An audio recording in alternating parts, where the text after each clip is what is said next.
Kimde kim cuma günü жақшылап жуынып, тазаланып, гусул кылып, эртерээк келсе жумага, келип имамга жакын отурса,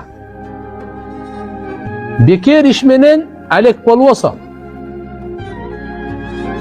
ушу ишти кылды бул. Эми буга эмне сооп берилет? Пайгамбарыбыз айтат. Үйүнөн чыгып келген ар бир кадамга 1 жылдык орозо тутту деген сооп жазылат. Үйүнөн басып келген мечитке чейин канча кадам таштадыңыз, ар бир кадамыңызга 1 жылдык орозо тутту. 365 күн орозо тутту сооп. Буга кошумча ар бир кадамга, ошодай кадамга 1 жылдык орозо тутту болуп атабы? 1 жыл түнү бою уктабай ибадат кылып чыкты деген сооп жазат. Биздин устазыбыз ушу хадисти окуганда айтып бергенде, китептин өзүнөн окуп, Абу Давудтан окуганбыз. Мындан улуу фазилеттүү хадисти мен окуган эмесмин, көргөн эмесмин деп айтты да. Устазыбыз Маулана Ихсанул Хак дамат баракату.